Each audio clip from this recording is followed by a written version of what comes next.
Coming to you live, 3,000 cats per second, out onto the interwebs. Do you hear the lump? Because he's here. Cleaning up, doing some last minute nether tending before the show. I'm going to do things a little bit differently today. Going to start off with kind of a introductory, and then we're going to package that up as a brief video, and then come right back and distribute it out there and let people know what we're going to be talking about today. Because today, I would like to talk about the economy. Particularly, I would like to talk about it from the perspective of a young professional millennial in our current job market. Taking into consideration the different political, economic atmospheres that people born in the 80s to early 90s have been, aware of.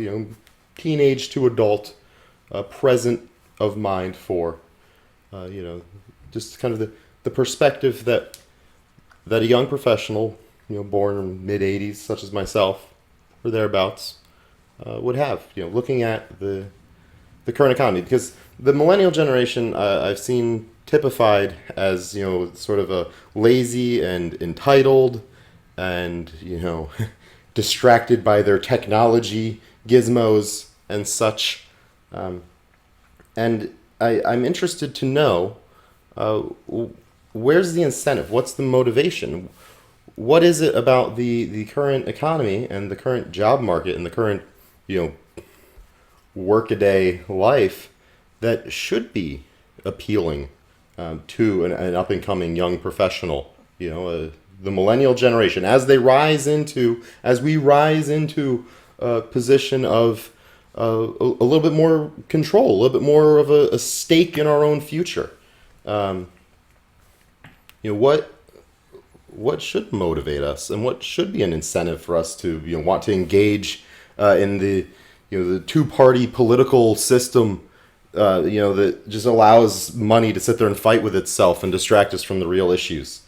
Point a finger at the media because it's their fault. Fair enough. They are not doing their job. Correct. They're not doing their job because it's their job to hold Washington accountable, and they don't do that.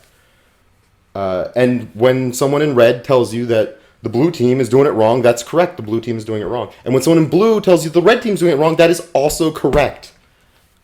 So we can all agree that business as usual, the status quo, the existing structure as we know it, the economy that we inherited with no choice, the economy that we came of age into and were told that if you want to have access to the resources you need to sustain your existence on this planet, you need to work for it. And in order to do that, you need to do it at the betterment of these people who already have money. Because they'll tell you it's a knowledge economy, but the fact of the matter is it's a money economy. If you have money, you have what it takes to make money, because that's money. And if you didn't have it already, you're going to be playing lotto and working your life away, making someone else money. Because they already had it. And it's just their money making money for them. It's not their livelihood, their work. And so, when you come into a world that looks like giving your life away 40 hours a week at a time for less than yourself to be worth, if you're lucky enough, if you are fortunate enough to have a full-time job in this economy where 30 hours or more is not a guarantee, it is the first thing that was ripped away. That was the reaction. Oh, you think people deserve health care? Well, then people don't get more than 30 hours because, we don't need full-time. They're job creators. They get rid of one 40-hour-a-week job and create two 20-hour-a-week jobs. Job created. Boom. Job creators. Ridiculous.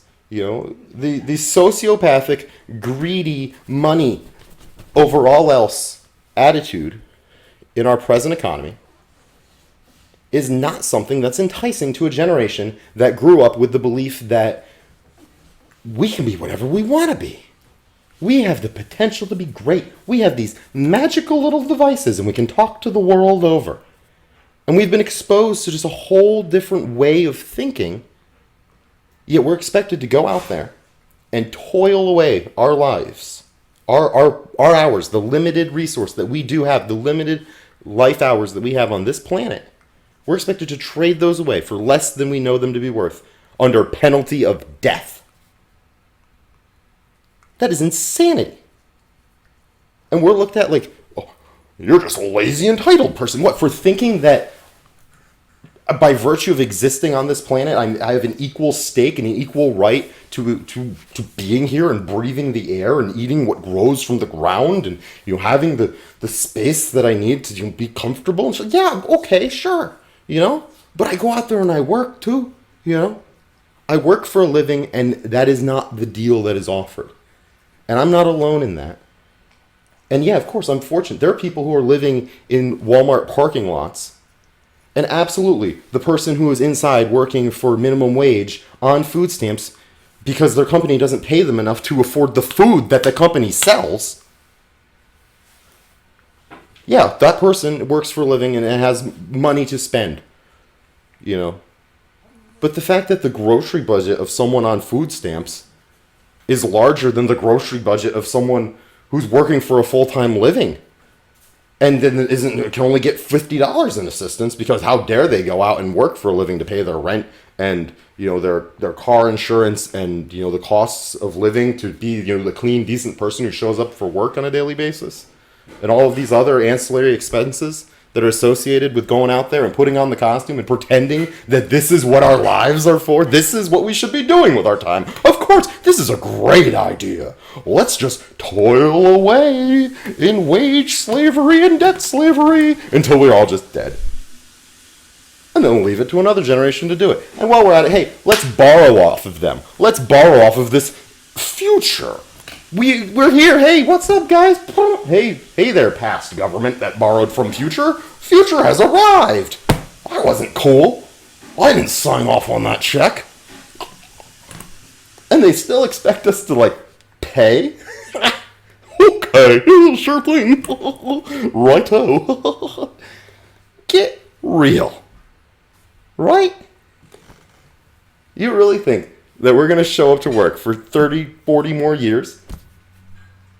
Just day in, day out. Let me just show up and waste away my life. The bulk hours of my life.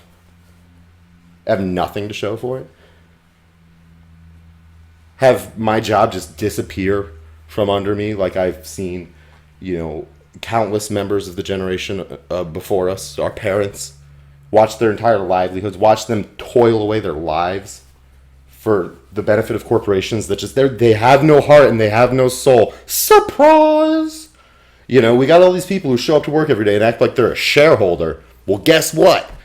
You ain't got no shares in the company, and so you're working to make them a profit, and they're not sharing it with you, so guess who's the sucker?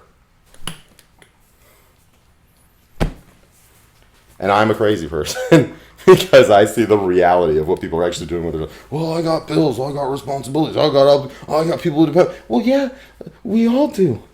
Duh. We are dependent on a failed system that is set up against us. I'm just saying it's not an accident. And the least we can do is stop, just playing along and supporting it and propping it up and acting like it's a good idea. I think it's about time we just say, no, I'm good. Appreciate it, but, if it's not $15 an hour, because $15 an hour right now at what the dollar is, $15 an hour, okay, all right. You probably don't have an impending stroke because of the pressures of constant financial toil because you're just on zero. And by on zero, I mean you're in denial of your debt. So yeah, okay, $15. But anyway, I think the vast majority, I think there's a lot of people out there who are in that under $15. And so we show up on Sundays to watch millionaires play games, because that's fun. Let's drink some beers and eat some junk foods while we're at it. And then we spend the rest of the week wishing that we were doing that. Well, we go out there and we make sure that the people who have just, decided that that's it, this is the life you guys get, make sure that they continue to make those decisions. Let's let's watch the same team. It's money versus has nothing right now, okay? There used to be a middle class and upward mobility and a reason to get, yeah, of course. And a lot of people are going to approach us from this perspective of a different economy. But the reality of the perspective that we've seen and what we're looking at for the next 4 to 8 years looks a lot like the last, 8, 16, however many, who do you want to blame? Who do you want to blame? Because, red's blaming blue, blue's blaming red, and they're both right because it's both of their faults. It's a bought and paid for system. Citizens United versus FEC decided that hands down. That's it. Money runs this place. Money is speech. If you don't have it, you have no voice in our system. And they're out there just rubbing it in your faces. And some of us will show up and try to, lesser of the evils, blah, blah, blah, It's insanity. We're insane people. So let's have an insane conversation about the job market potential for a young professional millennial trying to make it in this world, just trying to grab a hold of them bootstraps and defy physics and float into the air. I'm Ben Live, 9 a.m. to noon live today on the internet. That's what we're talking about, the economy. That's the perspective I have. I'm inviting you. I'm welcoming you. Please bring your perspective to the conversation. I want to talk about it because I'm not happy about what I see as a very dismal outlook for the status quo and business as usual in an economy that I apparently have no choice. Like, I'm in this thing, right? We're all in this together. We're on board. You know what I mean? I'm not pointing fingers and saying, hey, you guys did this. Raw, mom and dad, older generations, how dare you? No. Here we are. This is it. Welcome to reality. Cool. Got it. Let's talk about how we fix things. Let's talk about how we move forward, right? So bring your perspectives. Let's talk about where we are honestly. Let's talk about solutions moving forward. Let's talk about Trump versus Bernie 2016. No option for the money to steal it from the people. Right? Why not? Because let's face it. Let's just go. Let's just go, right? Battle Royale. Duke it out. Come on. Left versus right. Left versus right. Let's see if we can punch our faces in the middle. Punch off our nose. Let's punch off of our nose in the left versus right. That's all right. We wanted to see down the hallway. We never get to look down the hallway anyway. So.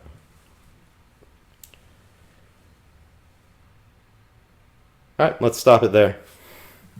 Let's put that out. We'll be right back, but we're just going to stop the broadcast so that we can, distribute that and let people know what we're talking about because we want this conversation to reach more people. So, going to stop it, but I'm not really going anywhere.